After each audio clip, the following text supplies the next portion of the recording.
கிறிஸ்துக்குள் பிரியமாய் அழைக்கப்பட்டிருக்கக்கூடிய சகோதர சகோதரிகள் யாவருக்கும் பிதாவாகிய யாவை கடவுளாலும் ஆண்டவர் இயேசு கிறிஸ்துவினாலும் கிருபையும் சமாதானம் உண்டாவதாக என்று வாழ்த்துக்களை கூறிக்கொண்டு இந்த நாளிலே இந்த யோவான் 16ஆம் அதிகாரம் 8ஆம் வசனத்திலே சொல்லப்பட்டிருக்கிற வசனத்தை அடிப்படையிலே கொண்டு மூன்று காரியங்களை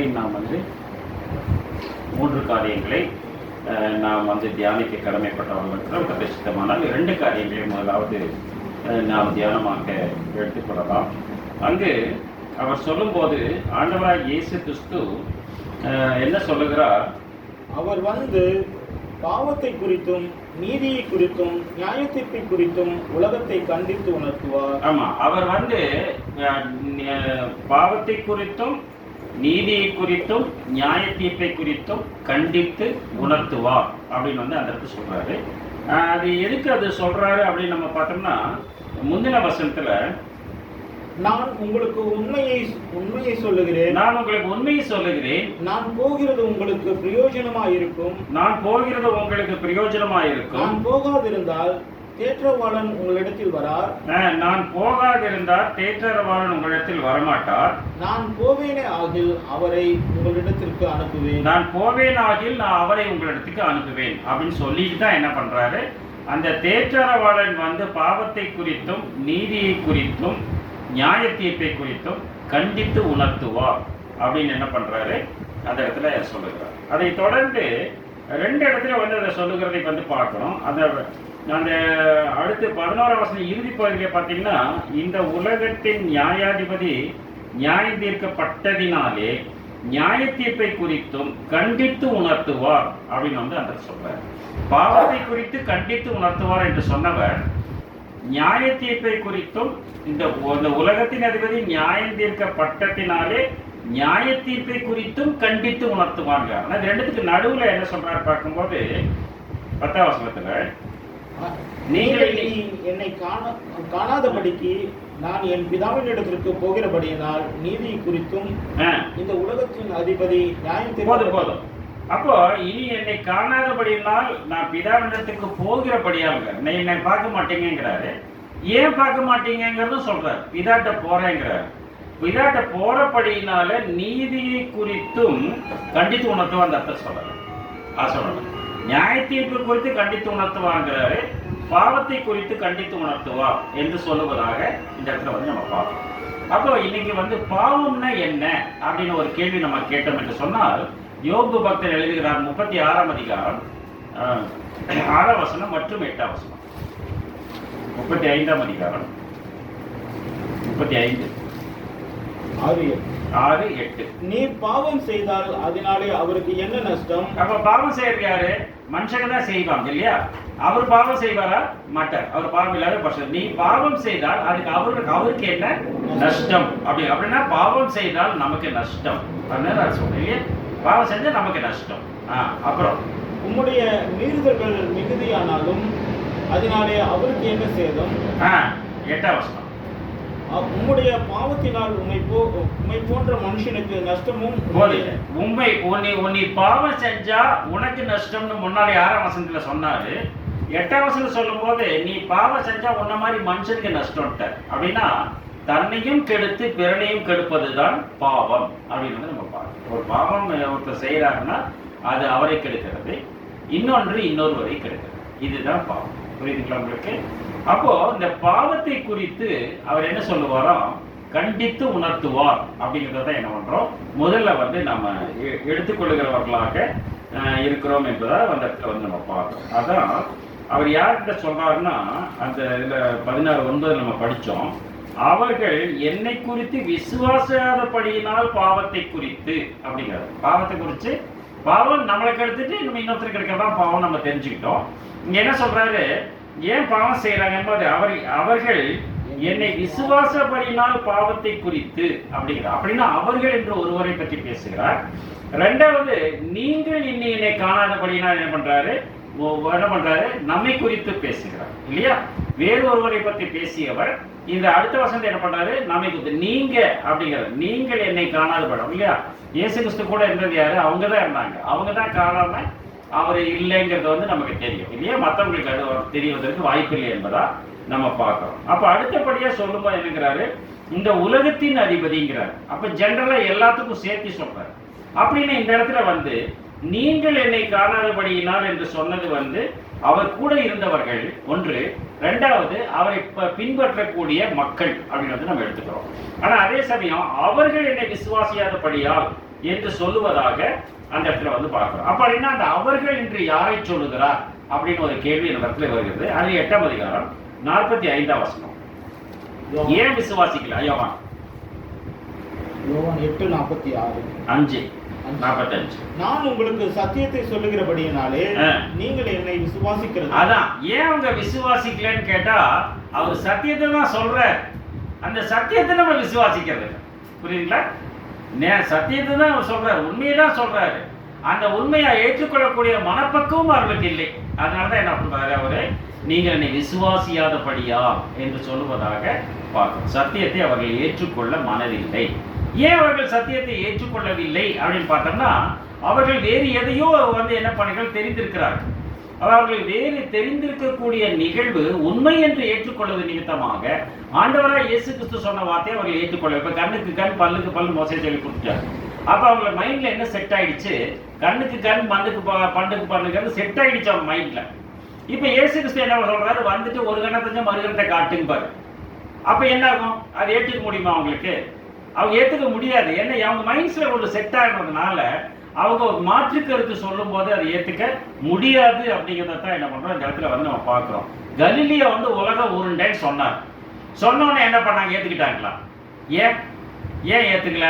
அப்ப வந்து உலகம் தட்டேன்னு ஒரு விசுவாசம் அவர்களுக்குள் இருந்தது. அன்றைக்கு வாழ்ந்த மக்கள் கூட்டத்தின் மத்தியிலே வந்து உலகம் தட்டையாக இருக்கிறது என்பதை புரிந்து கொண்டு அதை ஊர்ஜிதம் செய்து கொண்டு இருந்ததினால் இவர் உலக உருண்டையா இருக்குன்னு சொன்ன உண்மையை சொன்னார். அந்த உண்மையை ஏற்றுக்கொள்ளக்கூடிய மனப்பக்கம் அவர்களுக்கு இல்லை. புரியுதுங்களா? அதுதான் அவர்கள் விசுவாசிக்கவில்லை என்பதாக 14 படிக்கிற வசனத்தை 45ஆம் வசனம். நான் உங்களுக்கு சத்தியத்தை சொல்லுகிறபடியினாலே நீங்கள் என்னை விசுவாசிக்கவில்லை அப்படிங்கிறார். அப்ப இந்த நீங்கள் என்று யாரை சொல்லுகிறார் அப்படின்னு வந்து நம்ம பார்க்கணும் இல்லைங்களா? அப்ப அதுக்கு முன்னாடி 43 பாருங்க.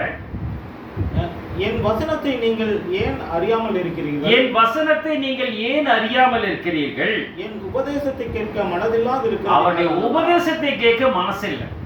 ஏன்னா அவங்க வேற மனசுல இருக்கும் போது அந்த உபதேசத்தை கேட்க நிச்சயமா மனசு வராது என்பதாக அந்த இடத்துல வந்து பார்க்கிறோம். 47 தேவனால் உண்டானவன் தேவனுடைய வசனங்களுக்கு செவி கொடுக்கிறான். அப்ப தேவனால் உண்டானவன், கடவுளால் உண்டானவன் கடவுளுடைய வசனங்களுக்கு செவி கொடுக்கிறான். நீங்கள் கடவுளால் உண்டாயிராதபடியினாலே செவி கொடாமல் இருக்கிறீர்கள். அப்ப நீங்கள் கடவுளால் உண்டானபடினாலே நீங்க என்ன உண்டாயிராதனால நீங்க செவி கொடுக்கல. அப்படின்னா இந்த நீங்கள் என்று யாரை பற்றி பேசுகிறார் அப்படின்னு பார்த்தோம்னா 31ஆம் வசனத்துல அதை விளக்கம் கொடுக்கிறார். இயேசு தம்மை விசுவாசியாத யூதர்களை நோக்கி நல்லா படிங்க. அப்படிதான் நமக்கு, அதாவது பின்னாடி வர சம்பவம் பூரா நெகட்டிவாவே வருது. நெகட்டிவா வர்றதுனால நம்ம வசனத்தை எப்படி படிப்போம்? 31ஆம் வசனத்தை தம்மை விசுவாசியாத யூதர்களை நோக்கி நம்ம படிப்போம். அது தப்பே கிடையாது, நம்ம அப்படிதான் படிப்போம். ஆனா வசனம் அப்படி இல்லை. புரியுதுங்களா? இதனால கேர்ஃபுல்லா நம்ம படிக்கிறோம். இயேசு நம்மை விசுவாசித்த யூதர்களை நோக்கி நீங்கள் என் உபதேசத்தில் நிலைத்திருந்தால் மெய்யாகவே என் சீசராய் இருக்கிறீர்கள். அப்ப விசுவாசித்த யூதர்களிடத்தில் தான் அவர் பேசுகிறார். அப்ப இயேசுவை விசுவாசித்த யூதர்கள் இயேசுவின் வார்த்தையை ஏற்றுக்கொள்ளவில்லை. என்னங்க ரொம்ப கொடுமையான காரியம் இல்லையா? இல்லையா? ரொம்ப கொடுமையான காரியம். இயேசுவை விசுவாசித்தவர்கள் தான் அவர்கள். இயேசுவை விசுவாசித்தவர்களே என்ன செய்கிறார்கள்? இயேசு சொன்ன காரியங்களை ஏற்றுக்கொள்ளவில்லை அப்படின்னா அவங்க வந்து என்ன பண்றாங்க, அவங்க மைண்ட்ல வேற செட் ஆயிடுச்சு. அதனாலதான் அவங்க ஏற்றுக்கல. இது எப்படி அப்படி செட் ஆச்சு அப்படின்னு பார்த்தோம்னா 9ஆம் அதிகாரம் பாருங்க.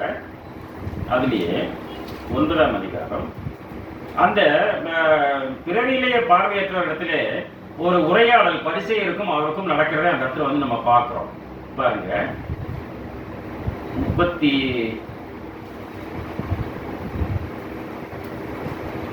28-29 9ஆம் அதிகாரம். அப்பொழுது அவர்கள் அவனை வைது, ஆமா அவனை வைது, அந்த பார்வை பெற்றவரை வைது திட்டி, நீ அவனுடைய சீசன், நாங்கள் மோசேயினுடைய சீஷர். நீங்க அவனுடைய சீஷர், நான் அவங்க மோசேயுடைய சீஷர்கள் அப்படிங்கிறாரு. மோசேயுடனே தேவன் பேசினார் என்று அறிவோம், இவன் எங்கே இருந்து வந்தான் என்று அறிவோம் என்றார். மோசேயோடு தேவன் பேசினார் என்று அறிவோம், இது கரெக்டா அவங்க சொல்றது? அது தெரியல. பாத்தீங்களா, அவங்களுக்கு புரியல. அவங்களுக்கு அவங்க பரிசேயர்கள் தான் நல்லா தெரிஞ்சவங்க தான். மோசேயோட தேவன் பேசினார் என்று அறிவோம்ங்கிறாங்க, கன்ஃபார்மா சொல்றாங்க. புரியுதுங்களா உங்களுக்கு? அதே சமயம் இவன் எங்கே இருந்து வந்தவர் என்று என்ன அறியோங்கிறாங்க. அப்ப ரெண்டுமே மிஸ்டேக் தான் வருது அந்த இடத்துல. நம்ம பார்வைக்கு அது மிஸ்டேக்கா இருக்கு நம்ம பார்க்கிறோம், அவர் பார்வைக்கு அவங்களுக்கு சரியா தான் இருந்தனால தான் அவங்களை கம்ப்ளீட்டா வந்து அவர்கள் பேசுகிறார் என்பதாக பார்க்கிறோம். அடுத்த வசனம். அதற்கு அந்த மனுஷன், அவர் என் கண்களை திறந்திருந்தும் அவர் எங்கே இருந்து வந்தார் என்று நீங்கள் அறியாதிருக்கிறது ஆச்சரியமான காரியம். பாவிகளுக்கு தேவன் செவி கொடுக்கிறதில்லை என்று அறிந்திருக்கிறோம். ஒருவன் தேவ பக்தி உள்ளவனாய் இருந்து அவருக்கு சித்தமானதை செய்தால் அவனுக்கு செவி. அவருக்கு சித்தமான தேவ பக்தி வேணும், அவருக்கு சித்தமானதை செய்யணும், கிறிஸ்துவ சித்தமானதை செய்யணும். இப்படி எல்லாம் என்ன பண்றாங்க, அந்த வார்த்தைகளை வந்து யதார்த்தமாக அவர் பேசும்போது அதை ஏற்றுக்கொண்டாங்களான்னு பாருங்க. 34 வசனம். அவர்கள் அவனுக்கு பிரதியுத்தரமாக, முழுவதும் பாவத்தில் பிறந்த நீ எங்களுக்கு போதிக்கிறாயோ என்று சொல்லி அவனை புறம்பி தள்ளிவிட்டார்கள். பாத்தீங்களா, இப்ப முற்றிலும் பாவத்தில் பிறந்த, அப்ப அவங்க பார்வை பாருங்க, அவங்க பாவத்துல பிறந்த. அப்ப பொதுவாகவே பார்த்தோம்னா சபைகள்ல வந்து நம்ம வந்து பல தலைமுறை கடந்து வந்திருப்பாங்க. கிறிஸ்தவர்கள் வந்து பல தலைமுறைகள் கடந்து, 2 தலைமுறை 3 தலைமுறை 4 தலைமுறை கடந்து வந்திருப்பாங்க. அப்ப அவங்களுக்குள்ள என்ன உணர்வு இருக்குன்னு பார்த்தோம்னா, யாங்க பரம்பரை கிறிஸ்டியனா இருக்கும், எங்களுக்கு தான் எல்லாம் தெரியுமே அப்படின்னு உணர்வு கண்டிப்பா அவங்களுக்குள்ள இருக்கும். புரியுதுங்களா? அப்ப வந்து என்ன பண்ணுவாங்க, மற்றவங்க யார் சொன்னாலுமே வந்து சட்டத்தை ஏத்துக்குவாங்களான்னு கேட்டா அது ஏத்துக்க மாட்டாங்க. ஏன்னா அவங்களுடைய ட்ரெடிஷன் வந்து ஒரு மாதிரி வந்துருச்சு. அந்த ட்ரெடிஷன் பிரகாரம் வந்ததுல வந்து என்ன பண்ண மாட்டாங்க, நிச்சயமா அவங்க விட்டு கொடுக்க மாட்டாங்க. உங்களுடைய புரிதல் அவர்களுக்கு இருக்காது அப்படின்னா பாருங்க. புரியுதுங்களா? அதனால அவர் என்ன சொல்றாரு பாருங்க, இறுதியில அதுல 39 41 வரைக்கும். அப்பொழுது இயேசு காணாதவர்கள் காணும்படியாகவும்,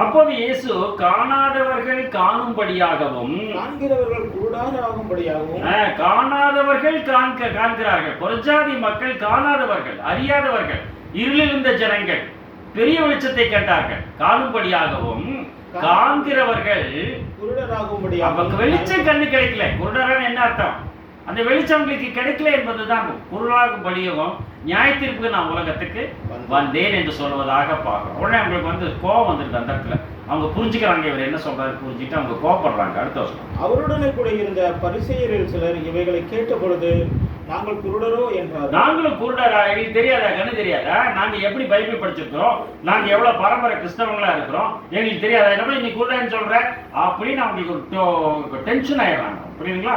அப்ப அதுக்கு அவருடைய மறுமொழி பாருங்க. இயேசு அவர்களை நோக்கி, நீங்கள் குருடரா இருந்தால் உங்களுக்கு பாவம் இராது, நீங்கள் காண்கிறோம் என்று சொல்கிறபடியினாலே உங்கள் பாவம் நிலைநிற்கிறது.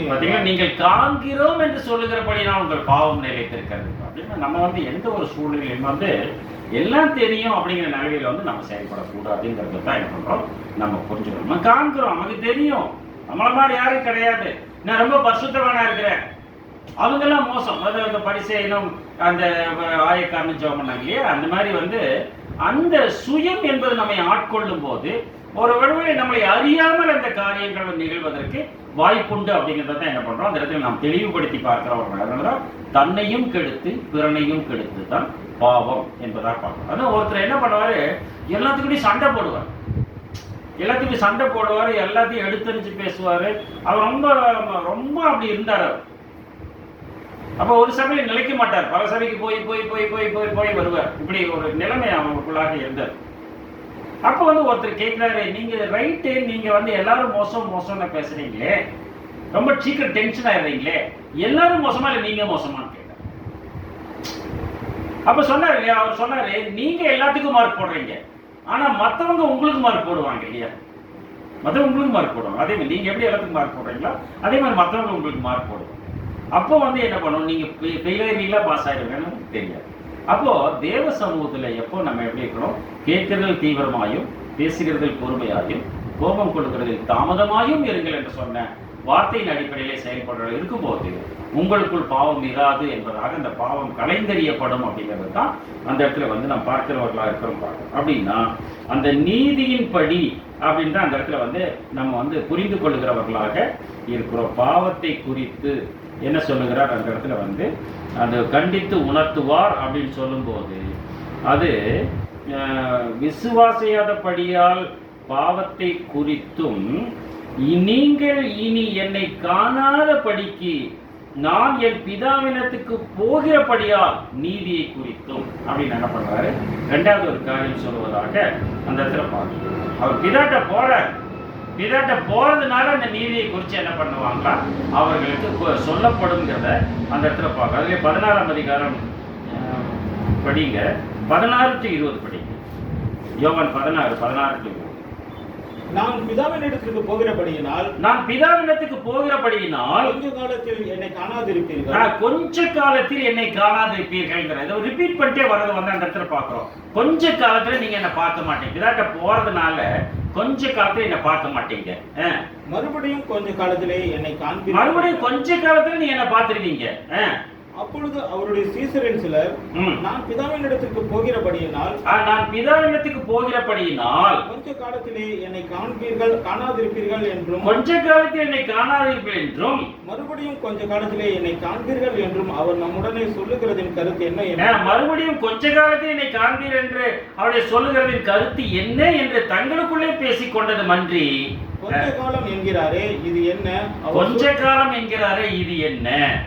அவர் சொல்லுகிறது என்னதென்று நமக்கு விளங்கவில்லையே. அவர் என்ன சொல்ல நமக்கு புரியலங்கிறாங்க. இப்போ நமக்கு புரியுமா? நம்ம நினைச்சுக்கோ, நமக்கு புரிஞ்சிருச்சு, நம்ம நினைச்சுக்கோ. கொஞ்ச காலங்கிறாரு இது என்ன? நான் வந்து நீங்க என்ன பார்த்துட்டு இருக்கிறீங்க, கொஞ்ச காலம் என்ன பார்க்க மாட்டீங்க, அதுக்கப்புறம் கொஞ்ச காலத்துக்கு அப்புறம் நீங்க என்ன பார்ப்பீங்க அப்படின்னு என்ன பண்றாரு அவர் இவர்களோடு பேசுகிறார். அந்த கொஞ்ச காலங்கிறாரே அது என்ன அப்படின்னு வந்து அந்த இடத்துல அவர்கள் கேட்கிறார்கள் என்பதா பார்க்கிறோம். சரிங்களா? அது என்ன நம்ம பார்த்துருவோம். அப்படியே படிச்சுங்க, 20 வரைக்கும் படிச்சிருங்க. அதை குறித்து தம்மிடத்தில் கேட்கும்படி அவர்கள் விரும்புகிறதை இயேசு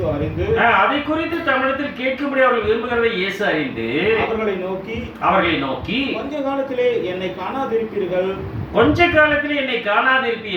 மறுபடியும் கொஞ்ச காலத்திலே என்னை காண்பீர்கள் என்று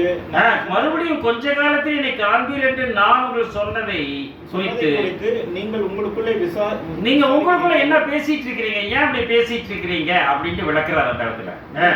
மெய்யாகவே நான் உங்களுக்கு சொல்லுகிறேன்,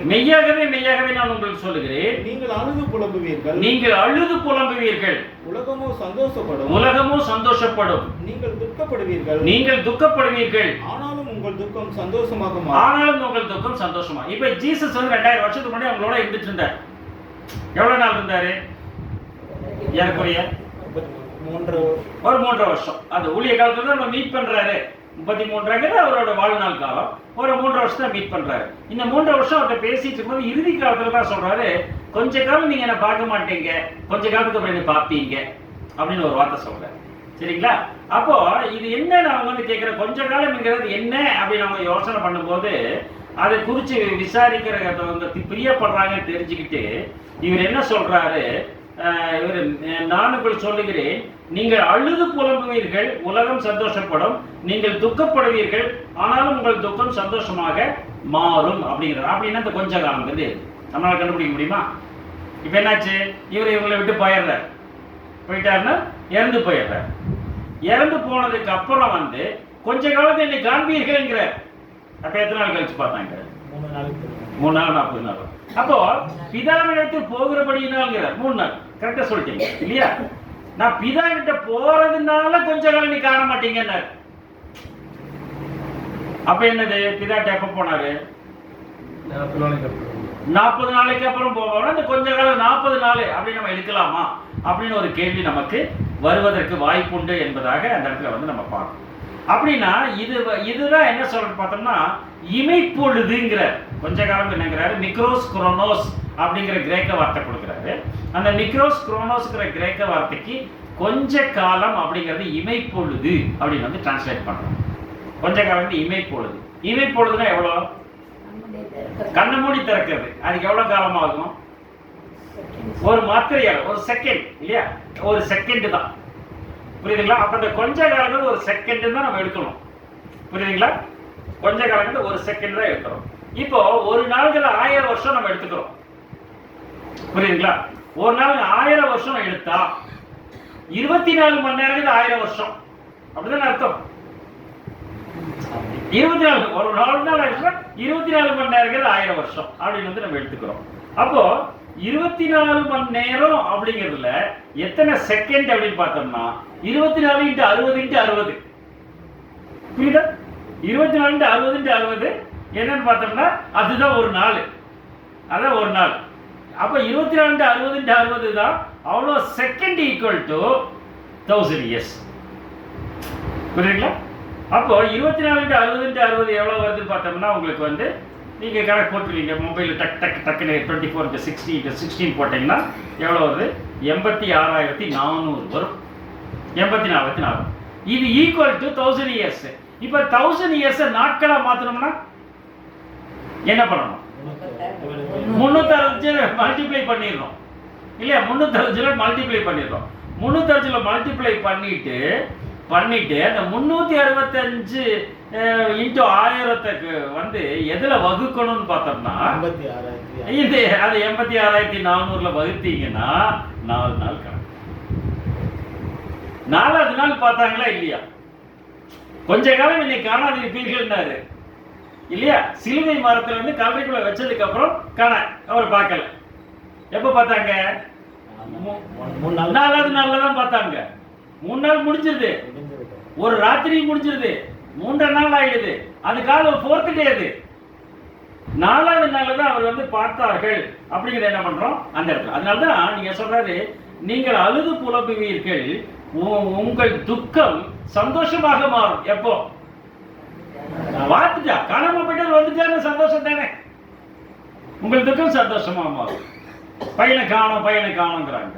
பையன் என்ன பண்றாங்க? போலீஸ்காரங்க கூட நீங்க இந்த போலீஸ் ஸ்டேஷன்ல பிடிச்சி வச்சிருக்காங்க அப்படின்னு வந்து பார்த்தா சந்தோஷமாயிடுது. ஒரு 4 நாள் ஆயிடுது. புரியுங்களா? அதை கொஞ்ச காலம் காணோங்கிறது வந்து 4 நாட்கள் அப்படிங்கிறத தான் என்ன பண்றோம் நாம் வந்து ஒரு விளக்கமாக நாம் எடுத்துக்கொள்வதாக அது ஒரு ஒரு ஆன்மீக ஆய்வுல வந்து நம்ம வந்து கண்டுபிடிக்கிறவர்களா இருக்கிறோம் என்பதா அந்த இடத்துல பார்க்கணும். அப்ப நம்ம துக்கம் சந்தோஷமாக மாறும் அப்படிங்கிறத அந்த இடத்துல சொல்றாரு. படிங்க எரேமியா புத்தகம் 31:13. எரேமியா 31:13.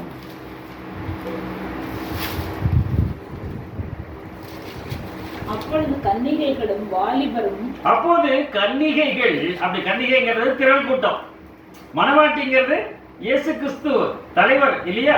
மணவாளனுக்கு ஏற்ற மணவாட்டி. கன்னிகைகள் யாரு? அவங்க மெய்ட்ஸ்னா என்னது? மெய்டும் போது அவங்க வந்து வேலைக்காரங்க. அப்ப அவங்க திரள் கூட்டம். கன்னிகைகளும் வாலிபரும் இஸ்ரேல் மக்கள், வாலிபரும் முதியோர்களும் கூட. முதியோர் யாரு? முற்பிதாக்கள். இவங்களுக்கு தான் ஜீசஸ் வந்து என்ன பண்ணும், இதை தெரியும். அவங்களுக்கு மணவாட்டி ஒப்பாருக்கு தெரியும், திரள் கூட்டத்துக்கு தெரியும், இஸ்ரேலருக்கு தெரியும், இயேசு கிறிஸ்து வருவார்னு தெரியும் இல்லையா? வந்துட்டாரு வரலங்கிறது வேற. முற்பிதாக்கள் தெரியும், அறிவிச்சவர்கள் அப்படின்னு அது வந்து சொல்றாரு. அக்காலத்திலே கன்னிகைகளும் வாலிபரும் முதியோர்களும் கூட ஆனந்த களிப்பாய் மகிழ்வார்கள். புரியுதுங்களா? இததான் சொல்றாரு. அப்படி இததான் அப்ப வந்து இப்படியாக அவருடைய வருகையின் பிரசன்னத்துல வந்து இந்த மாதிரி ஒரு மகிழ்ச்சி அந்த இடத்துல காணப்படுகிற என்ன பண்றாரு, பின்னாடி கொண்டு போகிறாருங்கிறத அந்த இடத்துல வந்து நம்ம பார்க்கிற வருவாங்க. அது 3வது உலக மகா யுத்தம் வந்து அதுவும் அழியும் போது 4 நாட்களில் அந்த காரியம் நிறைவேறும் இடம்ங்கிறத தான் என்ன பண்றோம் நம்ம வந்து பலிபீடத்துக்குள்ள ஆத்மாக்கள் என்ற பாடத்தில் நம்ம ஏற்கனவே நம்ம பார்த்த 3வது உலகம் எப்படி வரும்போது எத்தனை நாள் வந்து அழிவு ஏற்படும். இப்பெல்லாம் சண்டை நடந்துட்டு பார்த்தீங்களா? இந்த மாதிரி சண்டை நடக்காது அப்படிங்கிறத என்ன பண்றோம், வித்தின் 4 டேஸ்ல எல்லாமே முடிஞ்சு போயிடும் அப்படிங்கிறத தான் அந்த இடத்துல வேதம் நமக்கு கொடுக்கக்கூடிய விளக்கமாக இருக்கிறது என்பதையும் நாம் தெளிவுற அறிந்து கொள்ளுகிறவர்களாக இருக்கிறோம் பெரியமானவர்களே. படிங்க யோவான் 20:17. நீங்கள் என்னை காணாதபடியினால் அப்படின்னு அந்த இடத்துல வந்து சொன்னார் இல்லையா? என் பிதாவின் இடத்துக்கு போகிறபடியினால்ங்கிறார். அப்ப காணாதபடி பிதாவுக்கு போயிட்டாரு அவரு. அததான் சொல்றாரு அவரு. இயேசு அவளை நோக்கி, என்னை தொடாதே, நான் இன்னும் என் பிதாவின் இடத்துக்கு ஏறி போகவில்லை. இன்னும் நான் போகலைங்கிறார். அப்ப என்ன அர்த்தம்? இன்னும் போகலைன்னு என்ன அர்த்தம்? நான் என்னால போயிருக்கணும்னு அர்த்தம். அப்படிதானே அர்த்தம். நான் இன்னும் போகலைன்னு என்ன அர்த்தம்? நான் 9:30 மணிக்கு ஆராதனை அப்படின்னு காலையில ஒரு 7 மணிக்கு நான் இன்னும் ஆராதனை போறேன்னு சொல்லுவீங்களா, இல்ல 9:25 சொல்லுவீங்களா, இல்ல முந்தின நாள் சொல்லிடுவீங்களா? நான் இன்னும் ஆராதனைக்கு போவே இல்லை அப்படின்னு எப்ப சொல்லுவோம்? நாம அந்த டைம் நெருங்கும் போது தான் சொல்லுவோம் இல்லையா? அந்த 11th ஹவர்ல தான் நம்ம சொல்லுவோம் நான் இன்னும் போகல அப்படின்னு சொல்லுவோம். அப்ப போயிருக்கணும், இதுக்கு முன்னாடி போயிருக்கணும், 2 பொருள். அதனால நாம் இன்னும் என் பிதாவிற்கு ஏறி போகவில்லை. நீங்க சகோதரத்துக்கு போய் நான் என் பிதாவினிடத்திற்கும் உங்கள் அவங்க சேர்த்துக்கிறார் அந்த இடத்துல. அப்படியே அதெல்லாம் ஒன்னாயிடுறாங்க அந்த இடத்துல. புரியுங்களா? பொதுவாக என்ன பண்ணுவாங்க, மருமகமார்கள் என்ன பண்ணுவாங்க, அத்தைன்னு கூப்பிட மாட்டாங்க, அம்மானே கூப்பிடுவாங்க சில வீட்டுல இல்லையா? அப்படின்னா அது உங்கள் பிதாவினத்திற்கும் என் பிதாவினத்திற்கும் உங்கள் தெய்வனத்திற்கும் எங்கள் தெய்வனத்திற்கும் ஏறி போறேன்னு சொல்லும். அப்போ இது நம்ம கரெக்டா நம்ம புரிஞ்சுக்கணும். புரியுங்களா உங்களுக்கு? அப்ப அந்த கொஞ்ச காலத்துக்கு பின்பு அவர்கள் பார்த்தார்கள். அப்படிங்கிறத என்ன பண்றோம், அந்த பிதாவிடத்துக்கு ஏறி போகிறேன், பிதாவிடத்துக்கு ஏறி போகிற படியினால் என்னை காண மாட்டேன் அப்படிதான் சொல்றாரு. அப்ப பிதாவுக்கு ஏறி போகிற படியினால் நீதியை குறித்து அப்படின்னு சொல்றாரு, என்னை காணாதிருப்பீர்கள் என்றார். ஒன்னாவது. ரெண்டாவது என்ன பண்றாரு, பிதாட்ட போறதுனால நீதி, அது ஒரு நீதி. அது எந்த ஒரு கோச் ஒரு வெற்றி வீரன் அவன் வெற்றி வாகை சூடி வரும்போது டைரக்டா அவங்க கோச்சுக்கிட்டு தான் போவான் இல்லையா? பயிற்சியாளர்கிட்ட போய் அவர்கிட்ட நன்றி சொல்லிட்டு தான் மத்தவங்கிட்ட இல்லைங்க. பயிற்சியாளர்கிட்ட போய் அவர் எல்லாம் முடிச்சுட்டு அதுக்கப்புறம் தாங்க போய் பார்த்தாருன்னா அது நம்மளுடைய அறியாமை. அது நமக்கு தெரியாம பேசக்கூடிய நிகழ்வு என்பதான் பார்க்கிறோம். லூக்கா 24ஆம் அதிகாரம் 39-40. லூக்கா 24ஆம் அதிகாரம் 39 மற்றும் 40. நான் தான் என்று அறியும்படி என் கைகளையும் என் கால்களையும் பாருங்கள், என்னை தொட்டு பாருங்கள். காண்கிறபடி எனக்கு மாம்சமும் எலும்புகளும் உண்டாயிருக்கிறது போல, நீங்கள் காண்கிறபடி எனக்கு மாம்சமும் எலும்புகளும் உண்டாயிருக்கிறது போல ஒரு ஆவிக்கு இராதே என்று சொல்லி தம்முடைய கைகளையும் கால்களையும் அவர்களுக்கு காண்பித்தார். பாத்தீங்களா? ஒரு ஆவிக்கு இருக்காதுன்னு சொல்லி என்ன பண்றாரு, தம் கைகளையும் கால்களையும் என்ன பண்றாரு, நீங்கள் என்னை காண்பீர்கள். கொஞ்ச காலம் காணாதீர்கள், என்னை காண்பீர்கள். நாம் பிதாவினத்துக்கு போகிறபடியால் நீங்கள் விசுவாசிக்கிறீர்கள். அப்படிதான் நேரத்தை சொல்றாரு. படிங்க யோவான் 20ஆம் அதிகாரம் 27ஆம் வசனம். யோவான் 20ஆம் அதிகாரம் 27ஆம் வசனம். பின்பு அவர் தோமாவை நோக்கி நீ உன் விரலை இங்கே நீட்டி என் கைகளை பார் உன் கையை நீட்டி என் விலாவிலே போடு அவிசுவாசியாயிராமல் விசுவாசியாரு. பாத்தீங்களா? அதனாலதான் என்ன சொல்றாரு, அவர்கள் விசுவாசியாதபடியால் பாவத்தை குறித்தனர். அவிசுவாசியா இருக்காங்க, விசுவாசியா. ஆண்டவருடைய வார்த்தை என்ன சொல்லுகிறதோ அந்த வார்த்தையை சிறைமேற்கொண்டு அதன்படி செய்கை கடைபிடிக்கப்பட்டவர்களாக நாம் இருக்க வேண்டும்ங்கிறத என்ன பண்றோம். முதலாவது நாம் கற்றுக்கொள்ளுகிறவர்களாக இருக்கிறோம். அதிலே யோவான் 14ஆம் அதிகாரம் 18ஆம் வசனம். யோவான் 14:18. நான் உங்களை திக்கற்றவர்களாக விடேன், உங்களுக்கு வருவேன். அப்ப யார் வருவாரு? ஜீசஸ் தான் வருவாருங்கிறார். புரியுதுங்களா? நான் போகாது இருந்தா தேற்றவர்கள் படத்தில் வரான்னு சொன்னவரு என்னன்றாரு, நான் உங்களை திக்கற்றவர்களாக விடேன், உங்களுக்கு வருவேன் என்கிறார். அப்ப ஜீசஸ் என்ன பண்ணாரு, நான் கொஞ்ச காலம் என்னை காணாதிருப்பீர்கள், மறுபடியும் என்னை காண்பீர்கள், நான் உங்களுக்கு வருவேன், திக்கற்ற விடமாட்டேன், வருவேன்கிறார். அதிலே 17ஆம் அதிகாரம் 14-15. நான் உம்முடைய வார்த்தையை அவர்களுக்கு கொடுத்தேன். அப்படி எப்படி வந்திருக்காரு? அப்போ அவரு போனவரு வார்த்தையை வந்துட்டாரு. அதுதான் சொல்ற, நான் வார்த்தையை அவர்களுக்கு கொடுத்தேன். நான் உலகத்தார் அல்லாதது போல இவர்களும் உலகத்தார் அல்ல. நான் உலகத்தார் அல்லாத போல இவர்களும் உலகத்தார் அல்ல. ஆதலால் உலகம் அவர்களை பகைத்தது. உலகம் கண்டிப்பா பகைக்கும். இயேசு கிறிஸ்துவுக்கு பிரியமாக இருந்தால் உலகத்துக்கு சிநேகிதராக இருக்க முடியாதுங்கிறத அந்த இடத்துல பார்க்கிறோம். 15. நீர் அவர்களை உலகத்திலிருந்து எடுத்துக்கொள்ளும்படி நான் வேண்டிக் கொள்ளாமல், அதான் நான் உலகத்தான் அல்ல, நீங்கள் உலகத்தார் அல்ல, உலகத்திலிருந்து எடுத்துக்கொள்ளுங்க அப்படின்னு நான் வேண்டிக்காம நீர் அவர்களை தீமை நின்று காக்கும்படி வேண்டிக் கொள்கிறேன். தீமை என்று காக்கும்படி வேண்டிக் கொள். தீமை என்று அதனால பரமன ஜபத்தை நம்ம சொல்றோம் இல்லையா? தீமையிலிருந்து எங்களை காத்தரணும் நம்ம சொல்றோம் இல்லையா?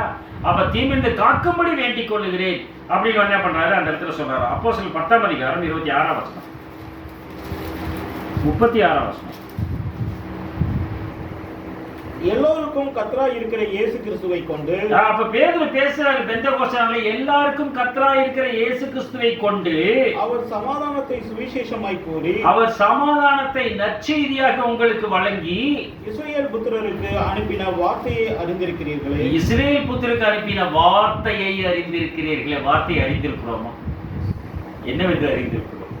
வார்த்தை தான் கிறிஸ்து என்று நாம் அறிந்திருக்கிறோம் இல்லையா? வார்த்தையை அறிந்திருக்கிறோம். வார்த்தையை தான் பொழிந்தளினார், வார்த்தையை கொடுத்தார் அப்படின்னா அவர் போயிட்டு என்ன வந்துச்சுன்னு பார்த்தோம்னா அவருடைய வார்த்தை வந்து எழுதுனாங்க. அத்தனையும் எழுதிட்டு உலகம் கொள்ளாதுன்னு சொல்ற அளவுக்கு எழுதிட்டாங்க என்பதாக பார்க்கிறோம். சமாதானத்தை குறித்து, ஏன் சமாதானத்தை குறித்து அப்படின்னு நம்ம பார்க்கிறோம்னா சமாதானங்கிறது வந்து இருக்காது இல்லையா? உலகத்திலிருந்து சமாதானம் எடுத்து போடப்படுகிறது, உள்ளத்திலிருந்து எடுத்து போடப்படுகிறது, இல்லத்திலிருந்து எடுத்து போடப்படுகிறது, சபையிலிருந்தும் எடுத்து போடப்படுகிறது, சமாதானம் சமுதாயத்திலும் எடுத்து போடப்படுகிறது. அதனாலதான் உங்களுக்கு சமாதானம், பீஸ் பி வித் யூ, உங்களுக்கு சமாதானம் உண்டாவதாக அப்படின்னு சொல்லுங்க. நீங்க சொன்னீங்கன்னா சமாதானம் போயிட்டு வரும். நீங்க நாசமாக போனேன் அப்படின்னு சொன்னா நாம போயிடுவோம். அதுதான் வேதம் நமக்கு கற்றுக் கொடுக்கக்கூடிய பாடமாக இருக்கிறது என்பதாக பார்க்கிறோம். படிக்க அதிலே 16ஆம் அதிகாரம் 33ஆம் வசனம், யோவான் 16:33.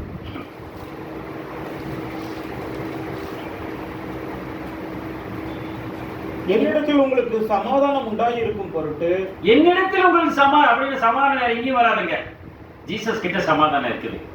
இவைகளை உங்களுக்கு சொன்னேன், இவைகளை உங்களுக்கு சொல்லுகிறேன். சொல்லிட்டு உலகத்தில் உங்களுக்கு உபத்திரவம் உண்டு, ஆனாலும் திடன் கொள்ளுங்கள். நான் உலகத்தை ஜெயித்தேன். அவர் ஜெயிச்சிட்டேங்கிறார். ஆனா இன்னைக்கு பிரச்சனை இருந்துட்டு தான் இருக்குது. ஆனா இயேசு கொடுக்கிற சமாதானம் நம்ம இருதயத்தில் இருக்கா நம்ம சிந்தித்து பார்க்க கடமைப்பட்டவர்களாக. அப்படி இருந்துச்சுன்னா நம்ம கிறிஸ்துக்குள்ள இருக்கோம். நம்ம சமாதானம் நமக்குள்ள இல்லைன்னா நம்ம கிறிஸ்துக்குள்ள இல்லை என்பதை தான் அந்த இடத்துல நம்ம தெளிவாக நாம் புரிந்து கொள்கிறவர்களாக இருக்கிறோம். அப்படின்னா அந்த நீதியை குறித்து நம்மோடு கூட பேசுகிறார். அவர் காண மாட்டாரு, பிதாட்ட போயிட்டாரு, வார்த்தை அனுப்பிச்சிட்டாரு. அந்த வார்த்தை தான் நம்மளை நடத்திட்டு இருக்குது அப்படிங்கிறத இப்ப நம்ம புரிஞ்சுக்கணும். அதுதான் நீதி என்பதாக பார்க்கிறோம். ஏசாயா புத்தகம் 30:21. ஏசாயா 30:21. ஏசாயா 30:21. நீங்கள் வலதுபுறமாய் சாயும் போதும், நீங்கள் வலதுபுறமாய் சாய்ந்தாலும், இடதுபுறமாய் சாயும் போதும், இடதுபுறமாய் சாயும் போதும், அந்த வலதுபுறம் இடதுபுறம் சாய்ந்த அநீதி இல்லையா? இதை வலதுபுறமா இடதுபுறம் சாயும் போது பின்னாடி ஒரு சத்தம் கேட்குது, வழி இதுவே, இதிலே நடுவுங்கள் என்று உங்களுக்கு பின்னாலே சொல்லும் வார்த்தையை உங்கள் காதுகள், அந்த வார்த்தையை உங்கள் காதுகள் கேட்க. வழி இதான் நீதி, இதுதான் போகணும், இதான் ரைட் பிளேஸ், இதான் சரியான பாதை. அந்த வார்த்தை உங்க காதுகளில் விழுங்குற, புரியுங்களா உங்களுக்கு? அதனாலதான் அது நீதியாக இருக்கிறது என்பதை பார்க்கிறோம். யோசுவாவின் புத்தகம் 1ஆம் அதிகாரம் 13ஆம் வசனம். யோசுவா 1:13. இது மோசேட்டே சொல்லிட்டாரு, யோசுவா மூலமா நமக்கும் சொல்றாரு. யோசுவா 1:13. கர்த்தருடைய தாசனாகிய மோசே உங்களுக்கு கற்பித்த வார்த்தையை நினைத்துக் கொள்ளுங்கள். கர்த்தருடைய தாசனாகிய மோசே உங்களுக்கு கற்பித்த வார்த்தையை நினைத்துக் கொள்ளுங்கள். உங்கள் தேவனாகிய கர்த்தர் உங்களை இளைப்பாற பண்ணி தேசத்தை உங்களுக்கு கொடுத்தாரு. ஆமா, இளைப்பாற பண்ணுகிறார், தேசத்தை உங்களுக்கு கொடுத்திருக்கிறார். ஒருவேளை இஸ்ரேலுங்கிற தேசத்தை கொடுத்திருக்கிறதா நம்ம நினைக்கலாம். ஆனா தேசம் என்று சொன்னால் சபை என்பது பொருள். நீ எப்சுபா என்றும் தேசம் பியூலா எனப்படுங்கிற நாம தான் அவருடைய தேசமாக நாம் இருக்கிறோம். நம்ம தேசத்தின் படிக்கிறோம், தேசத்தின் படிக்கிறோம். மெதரசி அப்படிமா நார்த் இந்தியா போனோம், அது ஒரு ஊர் தான். அது புரியுதுங்களா? யூ பிளடி இந்தியன் அப்படின்னு சொல்லுவாங்க. அப்படின்னு சொல்லுவாங்க அந்த காலத்துல. இப்பெல்லாம் சொல்ல முடியாது, அந்த அளவுக்கு வளர்த்தி அடிச்சுட்டாங்க இல்லையா? அப்ப தேசத்தின் பெயரால் மனிதர்கள் அழைக்கப்பட்டார்கள், அழைக்கப்படுகிறார்கள் என்பதுதான் பார்வைக்கு காணப்படுகிறது. அந்த வார்த்தை சத்தம், பின்னாலே சொல்கிற வார்த்தை சத்தம், அதான் மோசே சொன்ன வார்த்தையின் சத்தம் என்பதாக பார்க்கிறோம். ஏசாயா புத்தகம் 66:5. ஏசாயா 66:5.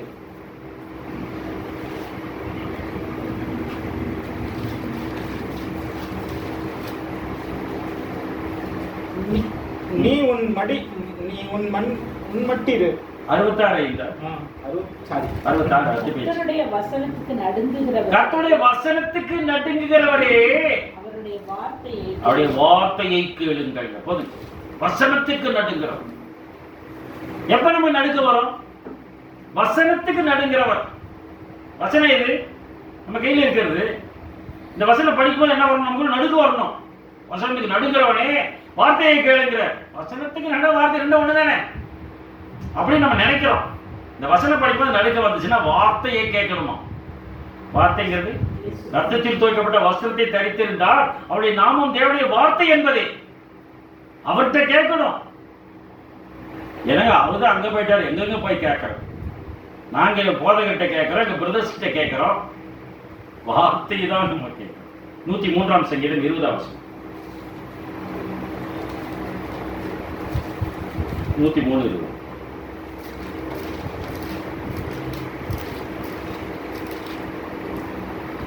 கர்த்தருடைய வார்த்தையை கேட்டு, கர்த்தருடைய வார்த்தையை கேட்டு அவருடைய வசனத்தின்படி செய்கிற பலத்த சௌரியவான்கள், வசனத்தின்படி செய்கிற, இதுதாங்க நீதி.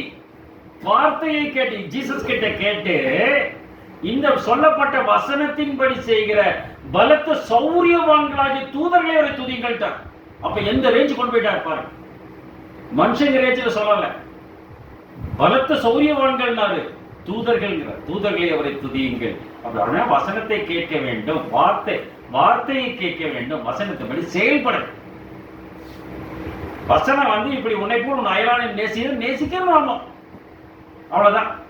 அப்ப என்ன ஆயிடுறாங்க? பலத்த சௌரியவான் ஆயிடுறாங்க.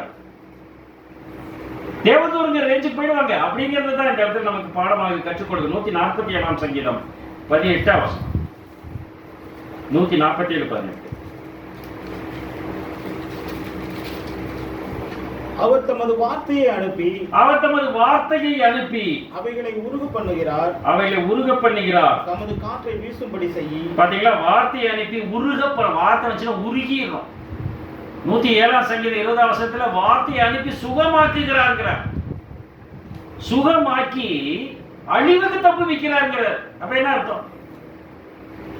வார்த்தை அனுப்பி சுகமாக்குறாங்க. உடம்பு சரியில்லை, வார்த்தை வருது, சொல்றாங்க, நீங்க எல்லாம் வரீங்க, ஜெபம் பண்றீங்க, ஆறுதல் ஆயிடுது, சுகமாயிடுது. அழிவுக்கு தப்பிக்கிறது என்ன அர்த்தம்? 2ஆம் வாரத்துக்கு போக விடாதபடி செய்து விடுகிறார். அதான் சொல்றாரு. அதை நமக்கு விளக்கம் கொடுக்கிறார் என்பதாக பார்க்கிறோம். ஏசாயா புத்தகம் 51:16. ஏசாயா 51:16.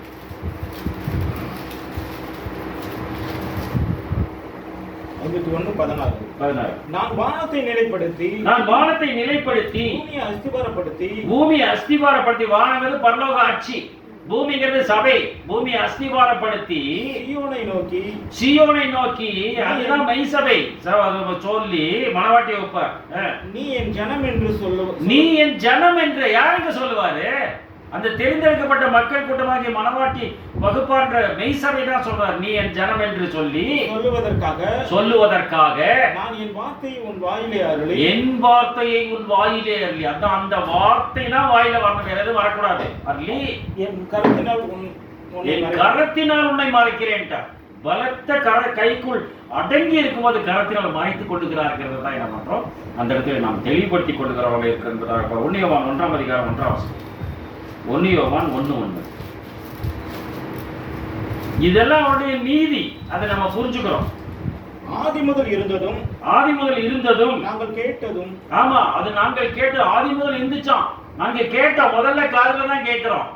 எங்கள் கண்களினால் கண்டதும். 2வது வசனத்தை பார்க்கிறோம். கண்களினால் கண்டதும் நாங்கள் நோக்கி பார்த்தோம் கிறிஸ்துவை. எங்கள் கைகளினால் தொட்டதுமாய் இருக்கிற ஜீவ வார்த்தையை குறித்து உங்களுக்கு அறிவிக்கிறோம். படிங்க அப்போஸ்தலர் நடவடிக்கைகள் 17ஆம் அதிகாரம் 27ஆம் வசனம். அது ஜீவ வார்த்தைங்கிறார். அந்த ஜீவ வார்த்தை தான், அது ஜீவனுள்ள வார்த்தையாக இருக்கிறதுனால அது நம்மை நீதியின் பாதையை நடத்துங்கிறத அந்த இடத்துல பார்க்கிறோம். 17:27. கர்த்தராகிய தம்மை அவர்கள் தடவியாகிலும் கண்டுபிடிக்கத்தக்க. கர்த்தராகிய தம்மை அவர்கள் தடவியாகிலும் நல்லா தடவிட்டார்கள். என்ன தடவுறாங்க? எல்லாம் தடவி கண்டுபிடிக்கிறாங்கன்னு பார்த்தோம்னா இல்ல. தடவி தடவி தடவி எங்கேயோ போயிடுறாங்க. கர்த்தராகிய தம்மை தடவியாகிலும் கண்டுபிடிக்கத்தக்க அன்னைக்கே சொல்லிட்டாரு. கடைசியில டச் போன வந்து கடைசி காலத்துல அவங்க தடவிட்டே எங்கேயாவது போயிடுவாங்க.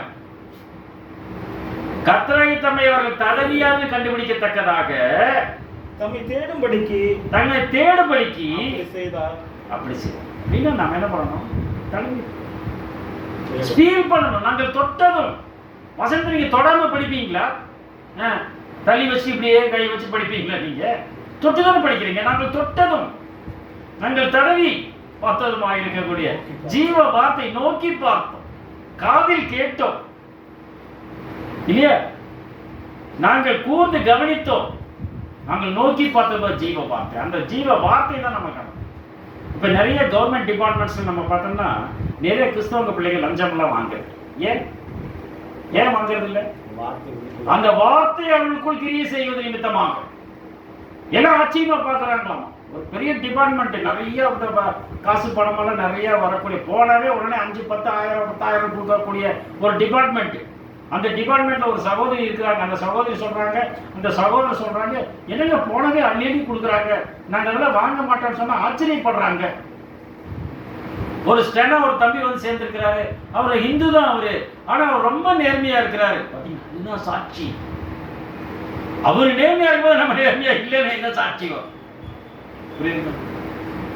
அதனால ஜாக்கிரதை உடையவர்களாக இந்த வார்த்தை நம்ம இதுதான் நீதி, இதன்படி நீங்கள் செயல்பட வேண்டும் என்று நம்மை நடத்துகிறது என்பதை பார்க்கலாம். படிங்க மத்தேயு 3ஆம் அதிகாரம் 1-2 வசனம். மத்தேயு 3:1. அந்நாட்களில் யோவான் ஸ்நானகன் யூதேயாவின் வடந்திரத்தில் வந்து மன திரும்புங்கள் பரலோகராஜ்யம் சமீபித்திருக்கிறது என்று பிரசங்கம் பண்ணினார். வனாந்தரத்தில் வந்து மன திரும்புங்கள் பரலோகராஜ்யம் சமீபித்திருக்கிறது பிரசங்கம் பண்ணுகிறார். மன திரும்புங்கள், அதுதான் நீதி. பரலோகராஜ்யம் பக்கத்தில் இருக்கு என்று சொல்லுகிறார். கர்த்தருக்கு வழியை ஆயத்தப்படுத்துங்கள் போதும் என்று பிரசங்கம் பண்ணினா அப்படின்னு சொல்ல பண்றாரு. அவர் முடிச்சிடறாரு அந்த இடத்துல. அது வந்து பிரசங்கம் பண்ணினார் என்ன பண்றாரு, முடிச்சிட்டாரு. அது அப்படியே கண்டினியூ ஆகுது பாருங்க. அதே 4ஆம் அதிகாரம் 17ஆம் வசனம். 4:17. அது முதல் இயேசு மனம் திரும்புகள் பரலோகராஜ்யம் சமீபித்திருக்கிறது என்று அது முதல் இயேசு மனம் திரும்புகள் பரலோகராஜ்யம் சமீபித்திருக்கிறது என்று பிரசங்கிக்க தொடங்கினார். அவர் முடிச்சிட்டார், இவர் ஆரம்பிச்சிட்டார், இவர் முடிச்சிட்டாரு. அப்ப யார் ஆரம்பிக்கணும்? படிங்க, அதுலயே படிங்க. மத்தேயு 10ஆம் அதிகாரம் 6-7 வசனம். மத்தேயு 10ஆம் அதிகாரம் 6-7 வசனம். காணாமற் போன ஆடுகளாகிய இஸ்ரவேல் வீட்டாரிடத்திற்கு போங்கள். இஸ்ரவேல்ல காணாம போயிருக்கிற ஆடாமா, அதுகிட்ட மட்டும் போகாதீங்க, நாங்க தேடலாட்டு போகாதேங்கிற போல் இருக்கு. போகையில் போங்கள்னு சொல்றாரு. பொங்கல் வீட்டாரிடத்திற்கு போங்கள். பொங்கல் போகையில் பரலோகராஜ்யம் சமீபித்திருக்கிறது என்று பிரசங்க. போகையில் பரலோகராஜ்யம் சமீபித்திருக்கிற பிரசங்க. இப்ப என்ன பண்றாரு? Past tense, present tense, future tense எப்படி போய் சொல்லுங்க என்று சொல்வதாக பார்க்கிறோம். அதுல 9ஆம் அதிகாரம் 6ஆம் வசனம் மற்றும் 2ஆம் வசனம். லூக்கா 9, மன்னிக்கவும் லூக்கா 9, 6 மற்றும் 2. அவர்கள் புறப்பட்டு போய் கிராமங்கள் தோறும் திரிந்து கிராம ஊழியமெல்லாம் போவோம் இல்லையா? கிராமங்கள் தோறும் திரிந்து எங்கும் சுவிசேஷத்தை பிரசங்கித்து பிணியாளிகளை குணமாக்கினார். பிணியாளிகள் ரெண்டு நம்ம செய்யணுங்கிறார். சுவிசேஷம் பிரசங்கிக்கப்பட வேண்டும், பிணியாளிகள் சுகமாக்கப்பட வேண்டும். அதெல்லாம் மெடிக்கல் கேம்ப்ஸ் நடத்துவோம். நமக்கு அந்த வல்லமை இருக்கு, நமக்கு தெரியாது. மெடிக்கல் கேம்ப்ஸ் பிணியாளிகள் சுகமாக வேண்டும் என்ற காரியத்தை செய்வோம். சுவிசேஷத்தை பிரசங்கித்து என்று சொல்லுகிறார். அது என்ன பார்த்தீங்களா? 2ஆம் வசனம். தேவனுடைய ராஜ்யத்தை குறித்து பிரசங்கிக்கவும். அப்ப சுவிசேஷம் என்னது? தேவனுடைய ராஜ்யம், அவ்வளவுதானே. தேவனுடைய ராஜ்யத்தை குறித்து பிரசங்கிக்கவும், பிணியாளிகளை சுஸ்தமாக்கவும் அவர்களை. பிணியாளி சுஸ்தமாக அப்படின்னா அந்த தேவனுடைய ராஜ்யத்தை தான் பிரசங்கிக்க வேண்டும் என்கிறத என்ன பண்றாரு? நமக்கு ஒரு நீதியாக வரைமுறையாக நமக்கு கற்றுக் கொடுத்திருக்க என்பதாக பார்க்கிறோம். அப்போஸ்தலர்கள் 8ஆம் அதிகாரம் 4ஆம் வசனம் மற்றும் 12ஆம் வசனம்.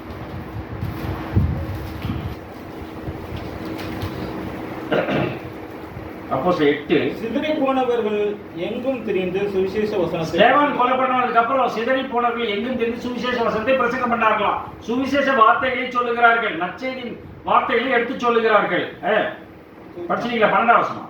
தேவனுடைய ராஜ்யத்துக்கும் இயேசு கிறிஸ்துவுடைய நாமத்துக்கும் ஏற்றவைகளை குறித்து பிலிப்பு பிரசங்கத்தின். அப்ப சமாரியால வந்து என்ன பண்றாரு? தேவனுடைய ராஜ்யத்திற்கும் இயேசுவின் நாமத்திற்கு அடுத்த காரியங்களை பிரசங்கிக்கும் போது என்ன பண்றாரு? ஸ்திரீகளும் புருஷரும் ஞானஸ்நானம் பெற்றார்கள் அப்படின்னு சொல்றாரு. அப்படின்னா என்ன சொல்லணும்? ஜீசஸை பத்தி அட்ரஸ் பண்ணணும், அந்த கடவுளுடைய ராஜ்யத்தை பத்தி நம்ம சொல்லணும். மத்தேயு 8ஆம் அதிகாரம் 35, மார்க் 8ஆம் அதிகாரம் 35 வசனம். மார்க் 8:35. தன் ஜீவனை ரட்சிக்க விரும்புகிறவன் அதை இழந்து போவான். தன் ஜீவனை ரட்சிக்க விரும்புகிறவன் இழந்து போவான். எப்போ? இப்போ இல்லையா? ஜீவனை ரட்சிக்க எப்பதானே? அப்போ அவர் கொடுத்துருவார். இவர் அதை இழந்து போவான். என் நிமித்தமாகவும் சுவிசேஷ நிமித்தமாகவும் தன் ஜீவனை இழந்து போகிறவன் அதை ரட்சித்து. அப்போ இயேசுவின் நிமித்தமாகவும் சுவிசேஷ நிமித்தமாகவும் ஜீவனை இழந்து போக வேண்டும். அப்ப சுவிசேஷமா நற்செய்தி. நற்செய்திங்கிறது வந்து தியரி, இயேசுங்கிறது வந்து அது பிராக்டிக்கல்.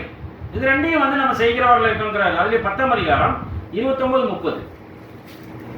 அதுல 10ஆம் அதிகாரம் 29. அதற்கு இயேசு பிரதியுத்தரமாக, ஆமா, எல்லா விட்டு எனக்கு பின்பற்றணும், எங்களுக்கு என்ன கிடைக்கும் அப்படின்னு கேட்கறாங்க. ராஜ்யத்தை இக்காலத்துல சிலருக்கு ஒப்பு கொடுப்பீங்க, இப்ப கொடுப்பீங்களா அப்படின்னு கேட்டாங்க. அதுக்கு பதில் சொல்றாரு. அதற்கு இயேசு பிரதியுத்தரமாக, என் நிமித்தமாகவும் சுவிசேஷத்தின் நிமித்தமாகவும். என் நிமித்தமாகவும் ரெண்டும் முக்கியமா வேணும். வீட்டையாவது, சகோதரையாவது, சகோதரிகளையாவது, தகப்பனையாவது, தாயையாவது, மனைவியாவது, பிள்ளைகளையாவது, பிள்ளைகளையாவது விட்டவன் எவனும். இது எல்லாத்தையும் விட்டவன். இப்ப எது நிமித்தமும் சுவிசேஷ மாமா எல்லாரும் விட்டீங்க.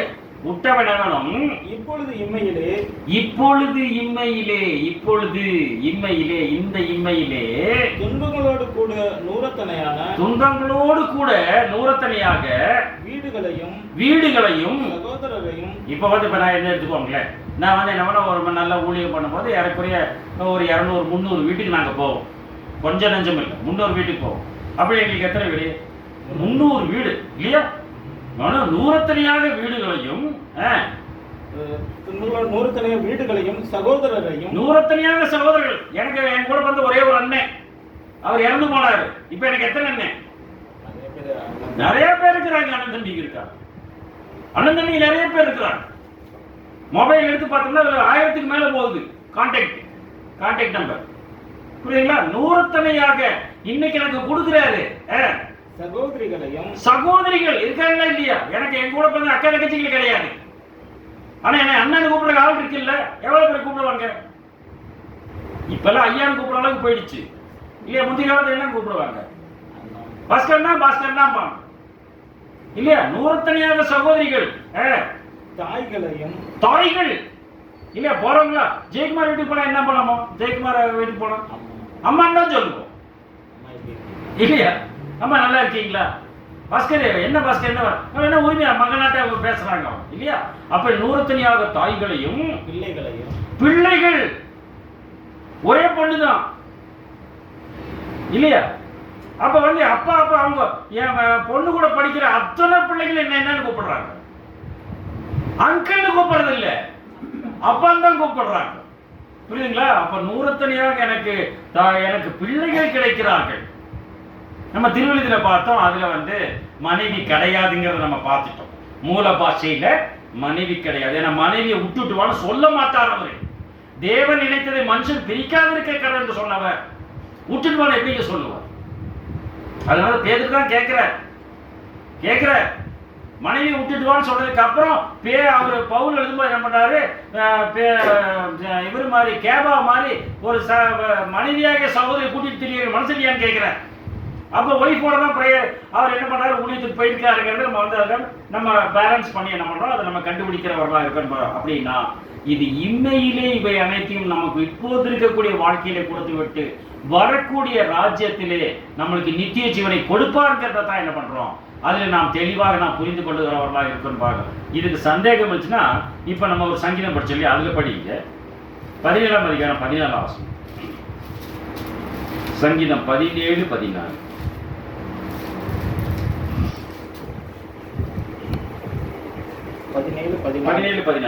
மனுஷருடைய கைக்கும் இம்மையில் தங்கள் பங்கை பெற்றிருக்கிற உலக மக்களின் கைக்கும். உலக மக்கள் எப்போது தங்கள் பெற்றிருக்கிறார்கள்?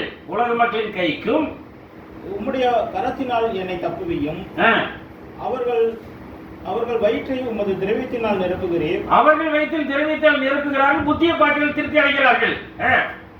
அவர்கள் புத்திரபாக்கியத்தினால் திருப்தி அடைந்து தங்களுக்கு மீதியான பொருட்களை தங்கள் குழந்தைகளுக்கு வைக்கிறார்கள். தங்கள் மீதியான பொருளை என்ன பண்றாங்க? இன்னையிலே தங்களுக்கு மீதியான பொருளை குழந்தைக்கு வச்சுட்டு போறாங்க. நானும் போதும், உங்களுடைய மீதியினால் உங்களை தரிசிப்பேன், நான் விழிக்கும் போதும் அது சாய். அப்ப என்ன காலையில தூங்கி எந்திருக்கிறதா? 1000 வருட சாட்சி. உயிர்த்தெழுதலில் அவருடைய சாயலால் திருப்தியாவேன் என்று சொல்லுகிறார். இது 1000 வருட சாட்சி. இம்மையிலே விரோதமாக வரக்கூடியவர்கள் புத்திரபாக்கியம் திருப்தி அடைவார்கள் அப்படின்னு சொல்றாரு. அது இவ்வளவு தமிழ் வார்த்தை தான். நம்ம வந்து வேற பெரிய பெரிய வியாக்கியானங்களை கற்பிக்க வேண்டியதில்லை. தமிழ் வார்த்தை நேரடியாக நம்மோடு கூட பேசுகிறது என்பதை நாம் புரிந்து கொள்ள. வெளிப்பசேஷம் 12ஆம் அதிகாரம் 11ஆம் வசனம். வெளி 12:11.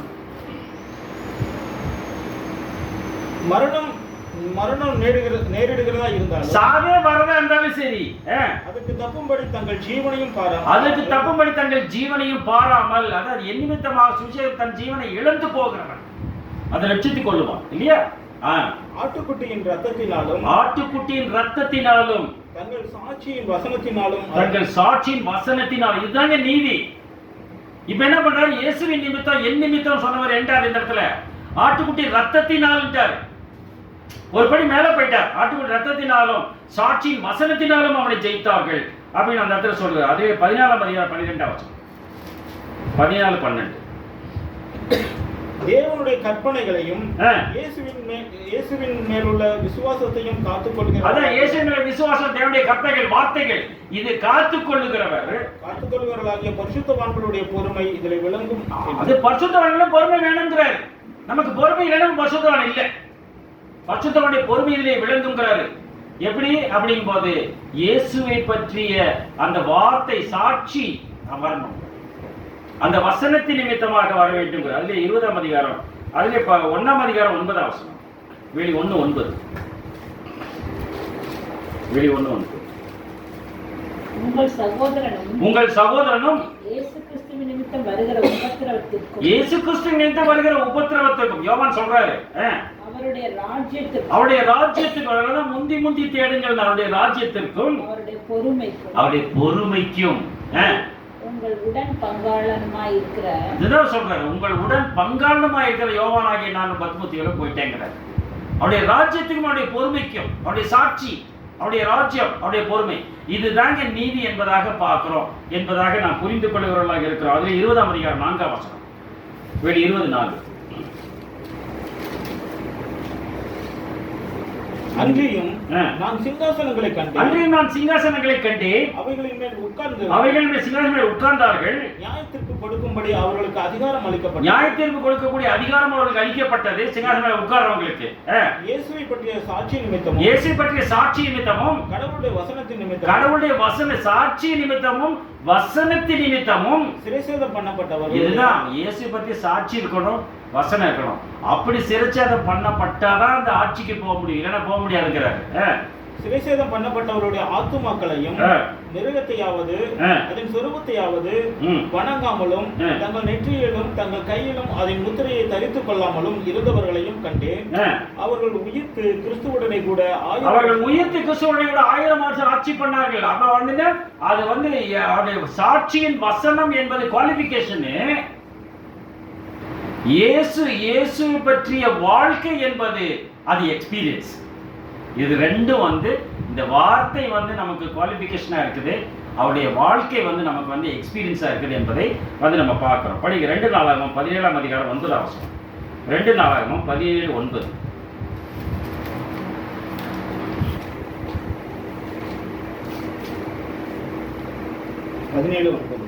இவர்கள் யூதாவிலே உபதேசித்து கர்த்தருடைய வேத புத்தகத்தை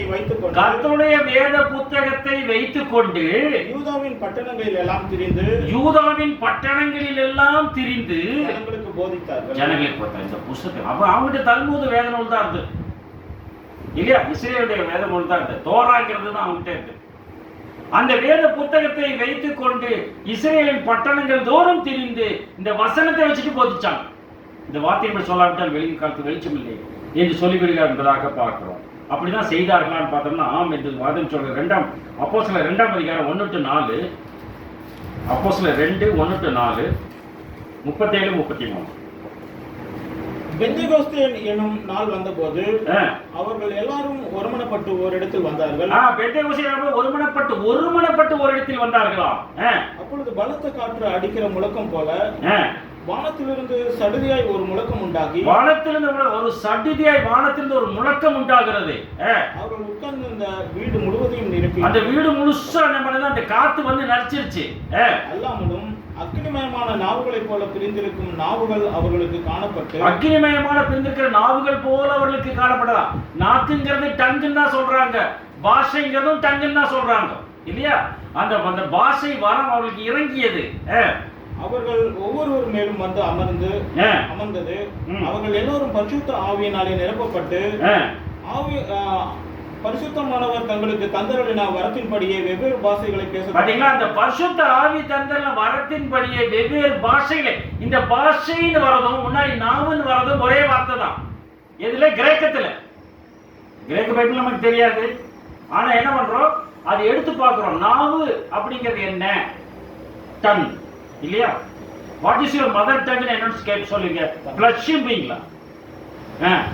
உங்க அம்மா நாக்கு என்னன்னு கேட்க அர்த்தமா இருக்கு. வாட் இஸ் யுவர் மதர் டங்னா உங்க பாஷை என்ன? தாய்மொழி. புரியுங்களா? வெவ்வேறு பாஷைகளே பேசினார்கள் அப்படின்னா பாஷை. அப்ப நம்ம புரிஞ்சுக்கிறோம் ரெண்டும் வந்து எதை குறிக்குது நம்ம புரிஞ்சுக்கிறோம். அப்படின்னா அந்த பரிசுத்த ஆவி கொடுக்கப்படுகிறது. அந்த பரிசுத்த ஆவி இறைவனே இதெல்லாம் பேசுறாங்க. நாலு படிச்சிட்டீங்களா? அவர்கள் எல்லாரும் பரிசுத்த ஆவியினாலே நிரப்பப்பட்டு பரிசுத்த ஆவியினாலே தங்களுக்கு கொடுக்கப்பட்ட வரத்தின்படியே வேறு பாஷைகளே பேசுகிறார்கள். அப்ப அந்த பரிசுத்த ஆவி அப்ப அந்த இடத்துல வந்து பேதுரு எந்திரிச்சு நிற்கிறார். பேதுச்சு 11 பேர் எந்திரிச்சு நின்று அவர் பேசுறார். எல்லாரும் எந்திரிச்சு நிற்கிறார், எந்திரிச்சு பேசுறார். பேசும்போது என்ன பேசினார் பார்த்தோம்னா, இந்த புத்தகத்திற்குரிய 7 தீர்க்கதரிசன வசனங்களை எடுத்து சொல்லுகிறார். அவ்வளவுதான், வேற ஒன்றும் பண்ணல. தாவீது எழுதியிருக்காரு, கோத்திர தலைவராக தாவீது எழுதியிருக்காரு, யோவேலினால் உரைக்கப்பட்டு நடந்தது, சகரியாவில் இப்படி எழுதியிருக்கார் என்று வசனங்களை என்ன பண்றாரு, அடிச்சு கிளப்பாடுறார். இது சொன்ன உடனே தான் வார்த்தை, அந்த வார்த்தை பரிசுத்த வார்த்தை ஜீவ வார்த்தை இறங்கின உடனே என்ன பாருங்க, 37ஆம் வசனம். 37. இதை அவர்கள் கேட்ட பொழுது இருதயத்திலே குத்தப்பட்டவர்களாக, இந்த வார்த்தைகளை அவர்கள் கேட்டபோது, தீர்க்கதரிசன வசனங்களை நிறைவேறலை அவர்கள் கேட்டபோது இருதயத்திலே குத்தப்பட்டவர்களாக பேதுருவையும் மற்ற அப்போஸ்தலரையும் பார்த்து சகோதரரே நாங்கள் என்ன செய்ய வேண்டும் என்றார்கள். சகோதரே நாங்க என்ன செய்யணும்னு கேட்கிறாங்க. புரியுதுங்களா உங்களுக்கு? அப்பதான் என்னென்ன பண்ணணுங்கிறத சொல்றாரு. அது எப்படி வந்துச்சுங்கிறார் 33ஆம் வசனத்துல. அவர் தேவனுடைய வலது கரத்தினாலே உயர்த்தப்பட்டு நீங்கள் என்னை காணாதபடியினால் நான் பிதாவினிடத்துக்கு போகிறபடியினால் சொன்னார் இல்லையா? உயர்த்தப்பட்டு பிதா அருளிய வாக்குத்தத்தத்தின்படி பரிசுத்த ஆவியை பெற்று அப்பதான் பெற்றுக்கொள்கிறார். 1-4 வசனங்கள்ல பரிசுத்த ஆவியை பெற்று நீங்கள் இப்பொழுது காண்கிறதும் கேட்கிறதுமான எதை கேட்டாங்க அவங்க? பரிசுத்த வார்த்தையை கேட்டாங்க. நீங்கள் கேட்கிறதுமான இதை பொழிந்தது அப்படின்னா போயிட்டு என்ன வந்துச்சு அந்த இடத்துல? பரிசுத்த ஆவியானவரா தேற்றரவாளனா என்ன வந்துச்சு அந்த இடத்துல? வார்த்தை வந்தது. வார்த்தையை வழங்கினார், வார்த்தையை கொண்டு தேற்றினார். அவர் எனக்கு ரொம்ப ஆறுதலா இருக்கு. அவர் எனக்கு சகாயர்னு மொழிபெயர்க்கப்பட்டிருக்கு. தேற்றரவாளங்கிற என்ன மொழிபெயர்க்கிறாங்க? சகாயர் அப்படின்னு மொழிபெயர்க்கிறார். வார்த்தை அர்த்தம் தான் கம்ஃபர்டர். இங்கிலீஷ்ல பாத்தீங்கன்னா கம்ஃபர்டர், கம்ஃபர்ட் பண்றவரு, சகாயம் பண்றவரு. தமிழ் வார்த்தைகள் நிறைய இருக்குது. ஒவ்வொரு மொழிபெயர்ப்பில் வேறு வார்த்தைகள் எழுதப்பட்டிருக்கிறது. பரிசுத்த பைபிள் அதுல ஒரு வார்த்தை எழுதப்பட்டிருக்கும், திருவிழா அதுல ஒரு வார்த்தை எழுதப்பட்டிருக்கும். எல்லாமே தமிழ் வார்த்தைகள் தான். இந்த எல்லா தமிழ் வார்த்தைகளையும் எடுத்து நம்ம என்ன பண்றோம், கோர்வைப்படுத்தி நமக்கு புரிந்திருக்கக்கூடிய பாஷையிலே என்ன பண்ணுகிறோம், அதை நாம் புரிந்து கொள்ளுகிறவர்களாக இருக்கிறோம் என்பதா அந்த இடத்துல பார்க்கிறோம். நம்ம அப்படியே அக்செப்ட் பண்றது இல்லை, பண்ணலாம். அப்படி பண்றதுன்னா இதுல படிக்க 17 படிச்சோம், சங்கீதம் 17 10ஆம் வசனம் பாருங்க.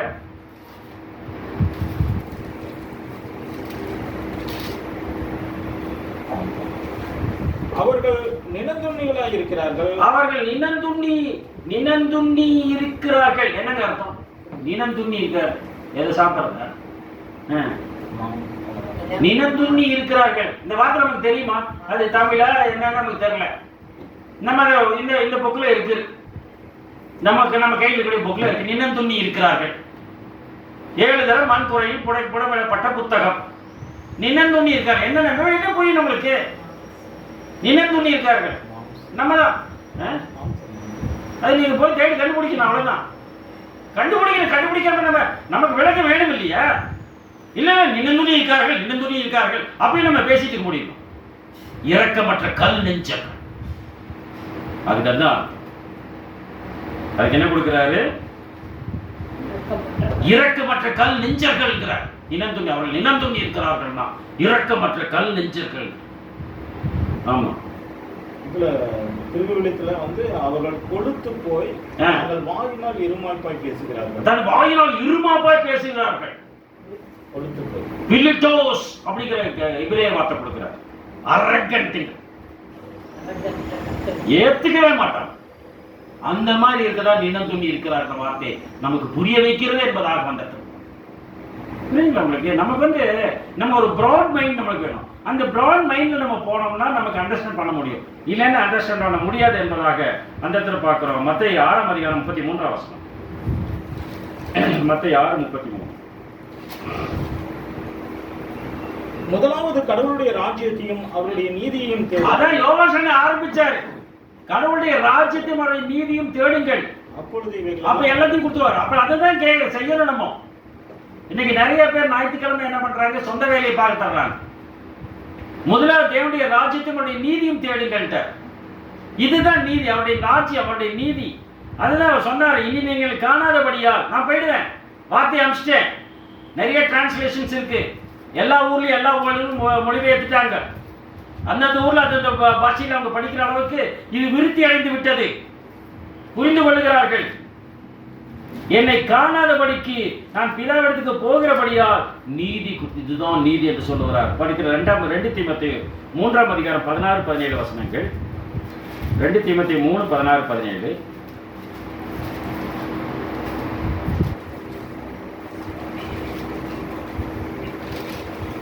2 தீமோத்தேயு 3:16-17. இந்த வேத வாக்கியங்கள் எல்லாம் தேவ ஆவியினால் அருளப்பட்டிருக்கிறது. இந்த தேவனுடைய மனுஷன் அழைக்கப்படுகிற வேத புத்தகத்தை கொண்டு திரிகிறவர்கள் அவர்கள் தேறினவர்களாகவும் எந்த நற்கிரியையும் செய்ய தகுதி உள்ளவர்களாகவும் இருக்கும்படிக்காக இந்த வேத வாக்கியங்கள் உபதேசத்திற்கு, கடிந்து கொள்ளுதலுக்கு, சீர்திருத்துதலுக்கு, நீதியை கற்றுக்கொள்ளுவதற்கு என்றார். அதுதான் நீதி. இந்த நீதி இது வழியாக நம்ம கத்துக்கிறோம். அவர் போயிட்டாரு, அவர் நம்ம காணல, பிதாட்ட போயிட்டாரு, இந்த வார்த்தையை அனுப்பிச்சிட்டாரு. இந்த வார்த்தை நமக்கு நீதியை கற்றுக் கொடுக்கிறது. அதன்படி நாம் செயல்பட இருக்க வேண்டும். அடுத்த அதிகாரம் 2 வசனம். நான் தேவனுக்கு முன்பாகவும் உயிரோடுள்ளவர்களையும் மரித்தவர்களையும் நியாயம் தீர்க்க போகிற கர்த்தராகிய இயேசு கிறிஸ்துவுக்கு முன்பாகவும், உயிரோடுகள் நியாயம் தீர்ப்பாரு, மரித்தவர்கள் நியாயத்துக்கு வழங்குவாரு இல்லையா, முன்பாகவும் அவருடைய பிரசன்னமாகுதலையும் அவருடைய ராஜ்யத்தையும், அவருடைய பிரசன்னமாகுதல், அவருடைய ராஜ்யம் சாட்சியாக வைத்து கட்டளையிடுகிறதா. அதை சாட்சியா வச்சு நான் என்ன கட்டளையிடுறேன்னா சொல்றாரு, சமயம் வாய்த்தாலும் வாய்க்காவிட்டாலும் ஜாக்கிரதையாய் திருவசனத்தை பிரசங்கம் பண்ணு. எல்லா நீடிய சாந்தத்தோடும் உபதேசத்தோடும் கண்டனம் பண்ணி கடிந்து கொண்டு புத்தி சொல். அதனாலதான் இங்க சொல்லிட்டாரு இந்த 16 அதிகாரத்துல, அவர் வந்து பாவத்தை குறித்தும் நீதியை குறித்தும் நியாய தீர்ப்பை குறித்தும் உலகத்தை கண்டித்து உணர்த்துவார். புரியுதுங்களா? இந்த வார்த்தை நம்மை கண்டித்து உணர்த்துகிறது. இந்த வார்த்தை நம்மை கண்டிக்கும் போது நாம் மாறுபட்டவர்களாக மாறும். அப்படி மாறுபட்டவர்களாக மாறியது நிமித்தமாக அவர்கள் என்னை விசுவாசியாத பாவத்தை குறித்து, யார் விசுவாசியாத யூதர்களை பற்றி பேசுகிறார், விசுவாசியாத கிறிஸ்தவர்களை பற்றி பேசுகிறார், இயேசு தேவனுடைய குமாரன் என்று விசுவாசியாதவர்களை பற்றியும் பேசுகிறார். அப்ப என்ன பண்றாங்க? அவர்கள் பாவத்திலே இருப்பார்கள். அந்த பாவத்தை குறித்து கண்டித்து உணர்த்த வேண்டும்.